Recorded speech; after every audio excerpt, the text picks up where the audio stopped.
Guys, we need to talk specifically about the Forge maps that are coming out on Halo Infinite. Now, I'm always looking at what is happening with Halo, things I've observed, and I see what people are talking about. And the one thing I've noticed over the past few weeks, especially from the Forge community, is they're not very happy with 343. Now, there is numerous reasons as for why this is, and I'll cover that in a second, but to give you some context, the Forges on Halo Infinite have really been carrying the game this year so far. 2024 has had 3 major refreshes, so we have the Big Team Battle refresh, the Squad Battle refresh, and the Husky Raid refresh. And every one of those maps are community made. For getting a map into rotation, into matchmaking, you get the Master Builder coating. It's a chrome coating with a blue visor. Imagine the same colors as 343 Guilty Spark, and it looks really, really good. But when you compare it to games like Fortnite, for example, or any other game that has a map builder, people actually earn a living creating maps on those games. Now, Forge has been around for years, 17 years to be exact, and people have always made maps and never gotten paid for it. But here's the distinction as I understand it from the Forge community. There's never been a time in Halo's history that the Forge community has been relied on so much to carry the content of the game. It is not just simply placing blocks now, it is hundreds of hours from blocking out the maps, arting the maps, and then testing and refining them, and that's even before 343 sees it. Then they give their feedback, and that can be based on spawn points, frame rate of the map, just stuff 343 want taken away or changed. They could even request changes to the weaponry, changes to the art style. We've heard it from 343 themselves. It can take upwards of 6 months of testing even after the map is made before it can go into matchmaking. I'm pretty sure it took over a year for those new BTB maps to be approved. That is a lot of testing and a lot of checks and balances before the whole population gets to play it.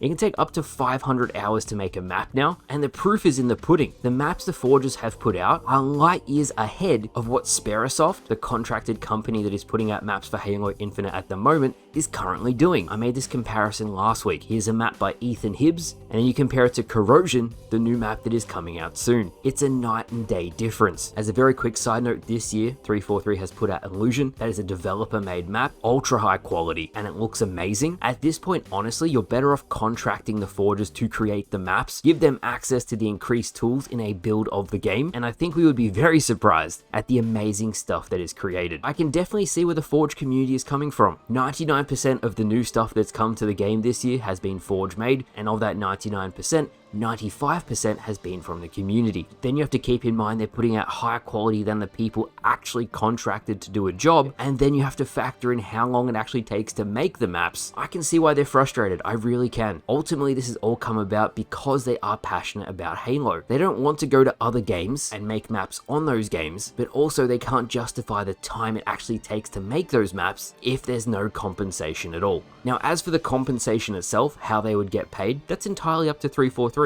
You can either contract them, you can pay them based on how much the map is played. There are so many different community-friendly options that the Forge community would really like. The downside to the player base about this whole situation is if you don't have the Forgers who are creating 95% of the content, what is actually going to come out on Halo Infinite in the future? Not much. As someone who cares about the franchise very much and has observed this getting worse and worse over time, I figured I'd make a video, bring some awareness to it, and see what you guys think. Do you think Forgers in some way should be compensated for spending hundreds of hours to get maps released on Halo Infinite? And keep in mind, those maps are a higher quality than the people contracted to do the job in the first place. My personal opinion is support the Forgers. They obviously care about Halo, or they wouldn't create maps in Halo to begin with, and if other gaming companies are willing to compensate them for their time, I think Microsoft should be no different. If that is the new industry standard and Microsoft is behind the times in that regard, then I think they should be paid well for what they do. I cover Forge maps all of the time. I've been playing them on screen during this video. Even the squad battle gameplay, all made in Forge maps. This wouldn't have been possible without the community. Now, by no means am I having a go at 343 here. The Forge tool is amazing and the stuff you can do on it is great, but I've also heard from Forgers that just like the rest of the state of the game at the moment, it is really